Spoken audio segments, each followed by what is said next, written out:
if you're ready to stand on the line, if you're ready to fight back and serve it to the criminals trying to enslave you and steal your wealth through monetary creation and exorbitant taxation, you're in the right place. Welcome back to another edition of the Prepper Recon Podcast. I've personally been buying gold and silver from JM Bullion for over 2 years. They offer the best prices over spot that I can find, and I've never had a problem with an order. If you're looking to trade in some of your fiat paper for real money, check out jmbullion.com today. Hey, this is Kim Jong. Your country no good to make friend. Why turn off the internet? I was trying to watch interview on the YouTube. And this is Vladimir Putin. What's happening for oil prices? Not so good for ruble. I'm hoping I don't find out you guys is involved. Maybe you need to go prepperrecon.com. Check it out, supply store, in case somebody turn off your internet. Or could be turning off your electricity. These things happen. They have a so good everyday carry concealed carry sling with patches more cool than a Dennis Rodman. And having MOLLE-compatible individual first aid kits with IBD, chest seal, quick clot, tourniquet, EMT shears, and much more. Even when I don't wear a shirt, I having IFAC from Prepper Recon with me. So, go to prepperrecon.com and click Store tab on the top of the home page. While you still can. Today's guest is David Kobler, AKA SouthernPrepper1. Anyone who's ever searched for prepping videos on YouTube is very familiar with David's channel. Of course, we co-authored a nonfiction handbook called Retreat Security and Small Unit Tactics together, and that book was very successful. David, welcome back on the show. Thank you. Thanks a lot. It's good to be here. Oh, absolutely. Always an honor to have you on, and we always have great conversations. So we haven't talked yet this year. So for 2015, what are some of the things that are on your radar as being concerns and some reasons that we might need to take our prepping to the next level? There's a lot. Anytime our legislators are up in Washington, you need to be concerned. They always seem to be taking more of our freedoms, limiting us what we can do and say and buy. So one thing that I'm looking at is making sure everyone in my group has body armor. You never know when the next legislation is going to outlaw body armor, make it hard to get. So body armor is something that I'm making sure everyone in our group has. The Ukraine situation, you know, the gas prices being low are great for us. I love filling up for less than $2 a gallon. But that is squeezing certain countries that really rely on that oil revenue. Russia is one of those. So Ukraine, the situation there is not good. Russia and Ukraine are going at it. And I really, truly believe that there's actually, you know, active-duty Russian soldiers fighting alongside the rebels. It's just not the rebels. They're too sophisticated. So you have Russia fighting against an ally of us. We made a promise to Ukraine that if they got rid of their nuclear weapons, we would support them and help them in their defense. And definitely their sovereignty, their borders have been jeopardized by Russia. And we haven't done anything. Now, I'm not one to jump right in there. My son is active duty Army. He's infantry. He's the point of the spear. So, you know, anything that happens is going to directly, relate to him. But I am concerned about Ukraine and Russia and really the mess in Europe, the euro, the debt, Greece. So there's a lot of things on my radar. But, you know, I'm just prepping. So I can't really affect those. I can't control those. The only thing I can control is myself, my life, my family, and my community. So I'm just continuing to prep. And by prepping, it makes me have less worries. Now, ultimately, not supposed to worry as a Christian because I know where my faith is, but I just keep prepping, and that's what I'm going to do for this year coming up. Yeah, and the Bible tells us not to worry, but it also tells us to, it says the prudent man sees danger and takes action to avert that danger, and the fool keeps going and suffers for it. So while it tells us not to worry, it does tell us to have some situational awareness and to take steps to mitigate any type of threat that we might see coming. And I that was a really good thing that you said. We always got to worry anytime the legislature's going. And yeah, and there's a piece of legislation right now that they're trying to push through to ban body armor for citizens. And then I think there's a separate piece, and it's in a state, and I want to say it's California. I'm pretty sure it's California that's also trying to ban it. So there's a national level one, and then also I think it's a state level one, and I think it's California. I'm not 100% sure on that, but you're right. And every time they get together, it seems like they're spending money that we don't have too, right? Oh, definitely. We are so broke, and we're trying to take. If you listen to the State of the Union, he had all these great plans of helping people and spending money, but we don't have any money. I'm all for helping people, but when you're broke, and you need to just admit it. And actually, we don't need to be spending money. We need to be cutting back and trying to get our financial house in order, because we owe it to our children and their children. All we're doing is we're going to pass on debt that will never be repaid. And we'll definitely be servants to whoever holds our debt. Yeah, and there's $18 trillion worth of debt out there that are making us servants. Definitely. And I don't ever see us repaying that unless we have some type of inflation or hyperinflation. But that would destroy our country.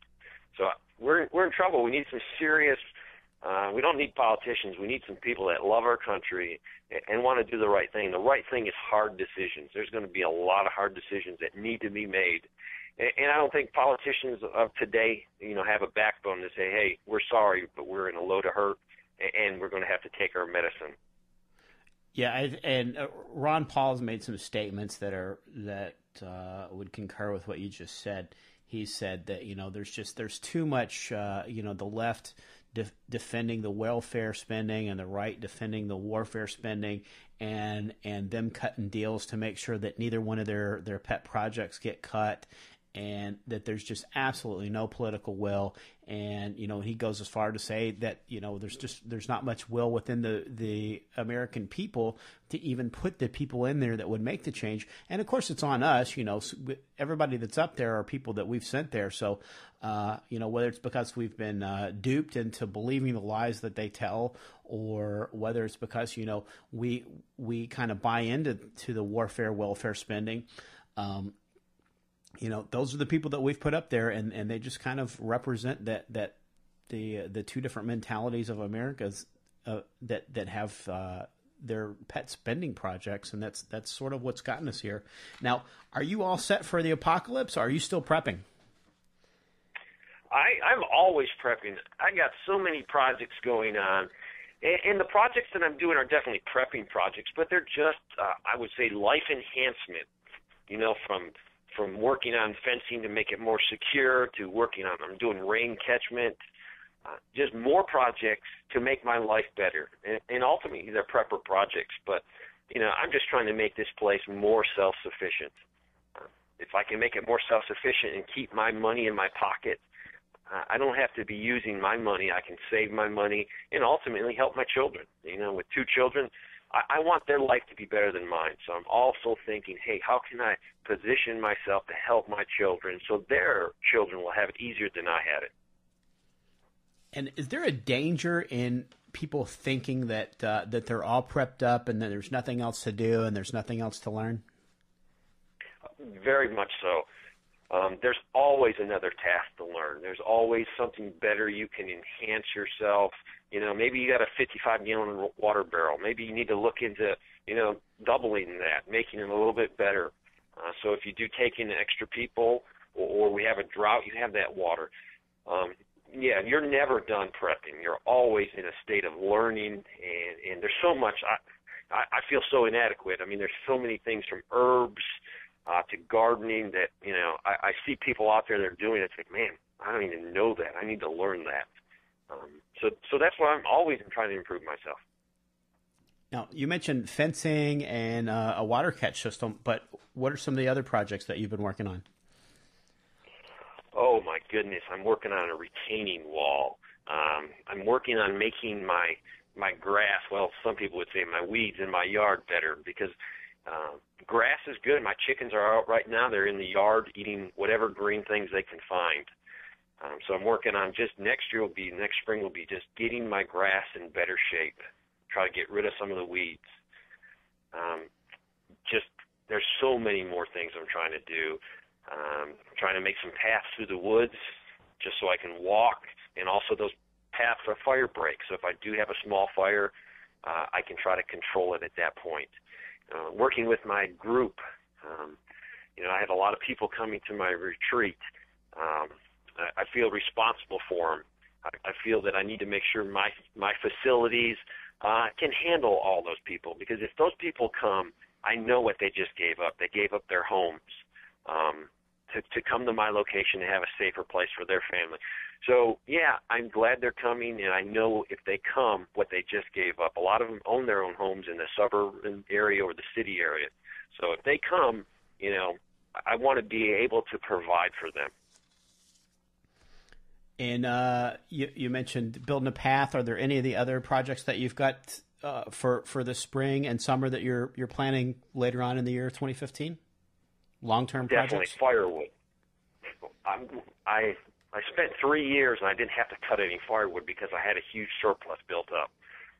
Right now I'm getting low on that surplus, so right now and continuing into the spring, I'm hoping to have my 3-year supply of firewood cut and split and stacked.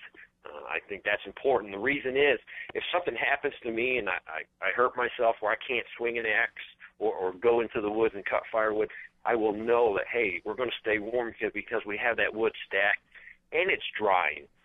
If you compared very dry wood compared to wood that's not totally dry, and you look at your chimney and you look at the smoke, there's some days I look at my chimney and I can't even tell that my fire is roaring inside because my wood is properly dried, it's properly stored.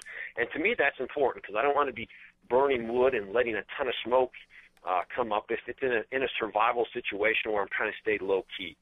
So that's important for security for me. I'm going to be building an outhouse for sure this year. I only have 2 septic systems on the property, and if you get 25 people, you cannot use those septic systems like we do nowadays because there might not be a septic truck to come out there and pump your sewer out. So definitely an outhouse is high on the priority list.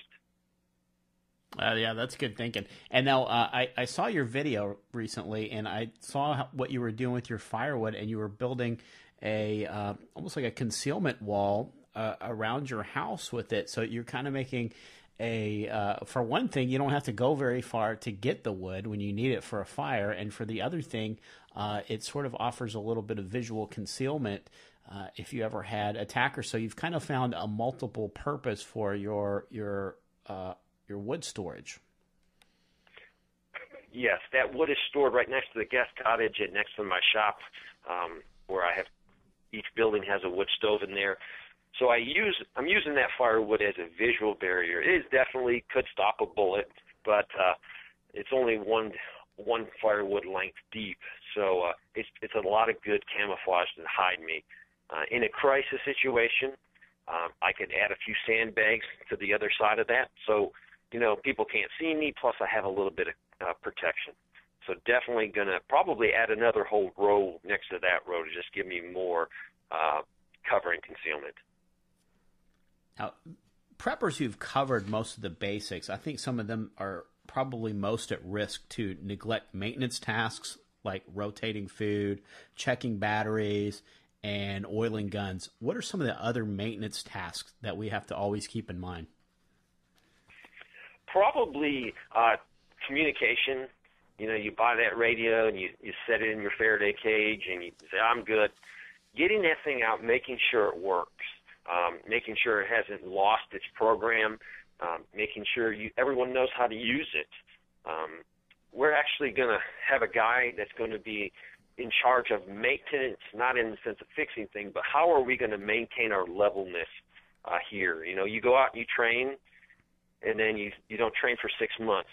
You need to have that daily or weekly or monthly time with your group or with your family where you go over things.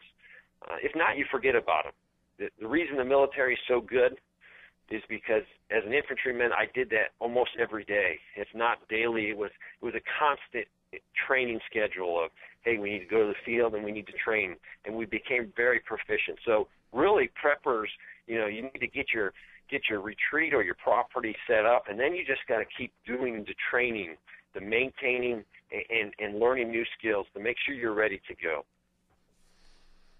We're always getting new listeners who are just waking up to the need to prepare, so I always like to devote a little bit of time to the basics. One of the preliminary tasks for a new prepper is putting together a good bug-out bag. Can you give us a rundown of the essentials that should be in a good starter bug-out bag? Definitely. I think the most important thing is water. Water and food. Have something in there that you can eat. I was out on search and rescue, and I had sardines in there. I was loving to get them out and eat them, but I didn't have time. Sardines are messy. I did have some granola bars, so I ate the granola bars, but I actually ate all the granola bars up. So make sure whatever food you put in there is easy to fix. Something you can just eat on the run. You don't need a lot of time to fix it. That's one thing that you need to do. You probably need some type of shelter, be it a tarp, be it warm clothes. Pick everything you're going to need for your climate. If you live in Alaska, you're going to have different things in your bug-out bag compared to the guy in Arizona. So go through your bag and just think, if I had to go to the woods for 3 days, what would I need? Also, you might not be going to the woods. You might be going to a shelter. Now, some people are saying, I'm never going to a shelter. Our volunteer fire department here is a shelter. If we have a problem here, people are going to go there. So say you have to go there. You might need something different. You might not need survival snares. You might need to make sure you have your toothbrush so you can brush your teeth, or a towel. So be ready to bug out to the woods or to a community center. We're going to take a quick break, and we'll be right back. Katie Armor offers affordable body armor, including level 3 trauma plates made of AR-500 steel. They can endure multiple rounds from pistols and rifles up to 7.62 NATO. Their plates are available with Rhino Linings coatings to reduce SPA. Go to katiearmor.com, that's CATI armor.com today. And then would you recommend having some kind of something to pass the time, a deck of cards or something like that if you end up in a community center? Definitely. A pack of cards will be a lifesaver. Anytime you've got to sit around, beat the military, anything. One thing is a harmonica. If you play a harmonica and you're pretty good at it, make sure you put your extra one in your bug-out bag. I've spent many, many lonely days somewhere in the world, and we had a guy in our platoon that played the harmonica. When you have no AM/FM radio, that harmonica and some music really lifts your spirits. So if you know how to play an instrument, and it's a small instrument, you might want to grab that. You will lift people's spirits by playing that. Now, if you're bugging out to the woods, one of the best things to have to kind of keep the critters at bay is a nice fire, and that can also, be a way for you to warm your food. It's better to have things that are easy to cook, but let's say you have a can of SpaghettiOs, if you can put those on a hot rock and kind of warm them up a little bit, they don't have to be hot to eat, but they're going to taste a lot better. And it's also kind of a gathering place if you have multiple people that are bugging out to the woods, and to have that fire, it's kind of a good morale booster for groups. What's your favorite type of fire starter, and how important it is to make sure that you know how to use your fire starter, and do you recommend having multiple fire starters? Definitely. Multiple fire starters. Dryer lint. We've been saving our dryer lint for years. Whenever we have a nice little container that, food comes in with a good lid, we save it. Dryer lint goes up great. Now, you can mix that dryer lint with some wax and make an excellent fire starter. There's so many commercial fire starters out there. I have probably 10 different kinds in my shop. The key is find something that works for you and make sure everyone in your family knows how to use it. And then practice with it. But fire starters help. Most people could go to the woods if it's been dry and it's not raining and start a fire. What you're trying to do is start a fire after it's been raining for 3 days and everything's wet. Do you know how to start a fire? Do you know how to find some tinder? If you're looking on the ground for tinder after 3 days of rain, it's probably not the answer.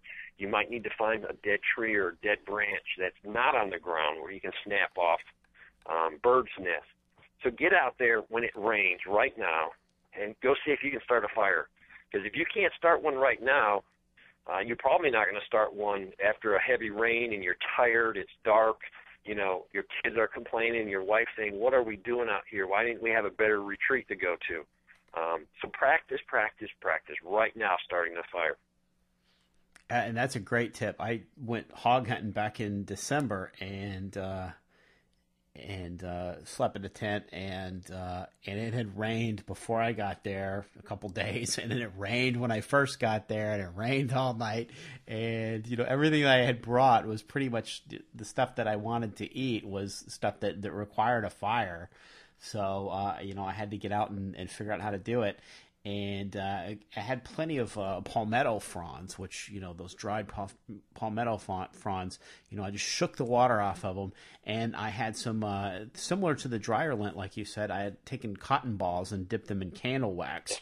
And one of those things, and that thing just, it started a couple of those palm fronds and got them dried off. And then after that, I had a little fire that would, dry off just about anything I threw on top of it, and was able to get a nice fire going that evening, and then another one the next morning. So yeah, that is just a really a great thing, is to have a cotton ball or dryer lint. Obviously, dryer lint, something that would be going in the garbage. So it's better to use that because you're recycling it. And dip it in some candle wax, and you just pour out you just dip it down in the candle when it's just about gone, and suck up the rest of that wax, and you're using another thing that would be going in the garbage. Definitely. Now, do you have a favorite water filter? Because one of the things about water is, weighs 8 pounds to a gallon, so you might be able to keep a half a gallon or maybe even a gallon with you when you bug out. But it's going to add a lot of weight, and it would be very difficult to have 72 hours worth of water with you. So, what's your favorite water filter? Wow, that's a good question. I have about 5 or 6 different water filters. There's a lot of straw type filters. I think it's Aqua Meyer makes one, and it does, I think, 30 gallons. And then you have the famous Life Straw. Life Straw is an excellent filter. Basically, it's like a big straw, and you suck the dirty water in, and before it gets in your mouth, it's filtered.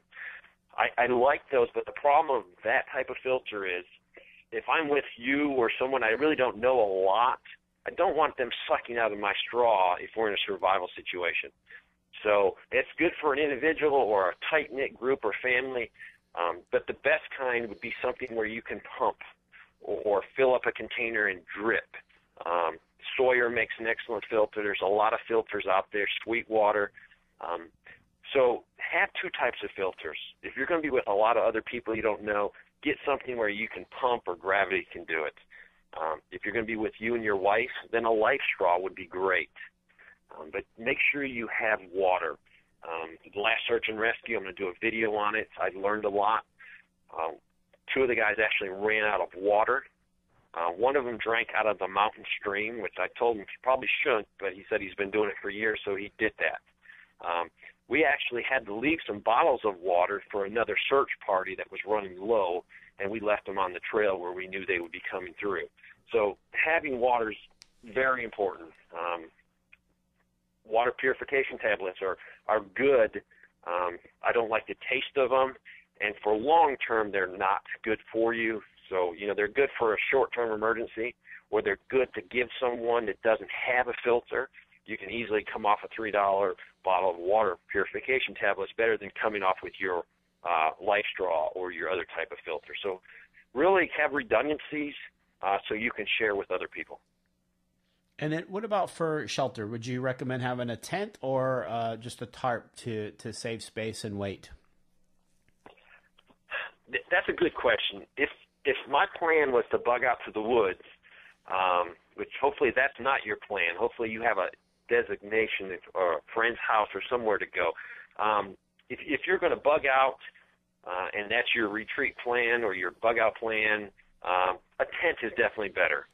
If you're going to use your car, a tent is the way to go. If you're going lightweight, you're going to have to go with probably a tarp. There's a lot of very small one-person shelters that are great, but if you're with your family, a tarp will probably be better. It's very versatile. I did a survival class, an all-day class, and one of the tasks we did was we made them bring their bug-out bags, and we made them set up their shelter. Whatever shelter they brought, set it up. What really was eye-opening was a lot of people really did not know how to take a tarp and use it efficiently. They set them up where it's just they weren't set up in the right direction for the wind. They were set up at different angles where it was not going to provide the protection if it rained. So go out there with your tarp. The best thing is if you're the prepper in the family and your wife just goes along with you, see if she can set up a tarp shelter. If she can't, lovingly show her how to do it to make it the best shelter, to keep the wind off her, keep the rain off of her. I'm a tarp man unless I knew I was bugging out to the woods and I could take my car, then I would take a tent. Yeah, and that's a great thing to have it in the car, because especially if you're bugging out, there's a good chance that a whole lot of other people are bugging out. The hotels will fill up fast. If everybody's bugging out, then the hotel rooms are going to be gone really quick. So it's great to have to make that part of your procedure, that if you are going to bug out, that the first thing you do is call and make that reservation somewhere Definitely. that's a destination up the road. You might want to make two, one that's a little closer and another one that's a little farther, in case you can't make it to the one that's a little farther, and then you just cancel the other one, because those hotel rooms will fill up really fast. And, you never know. You might show up there and somebody might have slipped the guy a $100 bill for your room, and they might have gave away your reservation. So, if you've got a tent, then usually you'll be able to find a KOA or somewhere that you'll be able to put that tent up and at least have a place to get a little rest. Definitely. The best bet is have a prepper buddy that lives where you can say, hey, I'm bugging out of my house. Can I come over to your house and pitch my tent? And you're more than welcome. If you have to leave a hurricane from Florida, you're more than welcome to pitch a tent here. And I could probably do better than a tent, maybe a guest room. All right. Thank you very much. I appreciate that. I'm going to hold you to that probably. No problem. Now, so that covers our bug out bag basics. Now, what about food and water storage? Can you give us some tips on stocking up a good amount of food and water without spending a whole lot of money? Because if you're buying bottled water, that can really add up. Or if you're buying MREs, they can get really expensive. What are some low cost options besides MREs and bottled water? Definitely, bottled water is good for that short term emergency. Your well breaks, or they tell you, hey, don't drink the water because we had a water main break. That's where bottled water comes in. But for a long-term emergency, even a week or 2 weeks, you need a filter. I love rain catchment because you can take that water and with the proper filter, your 250-gallon water tote, you can make potable. So definitely one of those water totes, the white plastic with the shell around it, they'd run anywhere from $40 to $75, and that would be an awesome water storage for your prepper group or for your prepper family. You don't have to go out and buy, hey, I need a year supply or a month supply of bottled water. That's going to break you. It's not a wise use of your money. Get a good filter, and you can use your pool water. You can do a lot of things that way. Food, stock what you normally eat. If you normally eat, SpaghettiOs, and the kids love them, stock a lot of those, because that way you can rotate those through. If you never eat SpaghettiOs, don't stock SpaghettiOs, because what will happen is they'll expire, and then you'll throw them away. I've done it in my early years. I bought things because it was crazy. It was on sale. I said, look, hon, that thing's dirt cheap. Let's buy those. And guess what? A few years later, we were throwing those away. So don't do that. Some of the basics, rice, pinto beans, oatmeal can be purchased very cheaply in 50-pound bags and 25-pound bags, and you can put those food up yourself. The key, whatever you put up, make sure you rotate it through. Use that product up, and then buy fresh stuff and keep replacing it. It's not Food storage for the prepper is not something you put up and wait for the nuclear bomb to fall. Food storage is something you put up and you're constantly using it, you're constantly rotating it, and you're constantly coming up with new recipes. So you figure out, you know, those pinto beans are great, but if I get 2 other small ingredients, my wife and my kids and everybody will really enjoy that meal. So, you know, use it and figure out how to cook it. After you figure out how to cook it on the stove, figure out how to cook it outside or on the barbecue grill, because maybe you don't have any power, so your electric stove is not working. So figure out, can I cook this stuff in a primitive way where it still tastes good for my family? What are some of the things that new preppers overlook? Do they forget about stuff like toilet paper and soap and ibuprofen and first aid stuff? It's weird because different people forget different things. You know, there's a lot of people that do a lot of cooking, so they really have the cooking thing down, but they do forget maybe over-the-counter medication.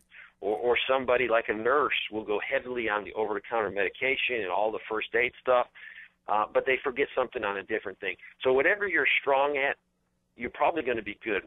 Think, what am I weakest on? You know, what don't I like to do? It might be, I don't like to change the oil on the car, so I have no spare parts for the car, or I don't even know how to, you know, do anything on the car. You need to concentrate on that, saying, hey, you know what? I might need to stock some oil and a filter, so if they're not available, I can change my oil.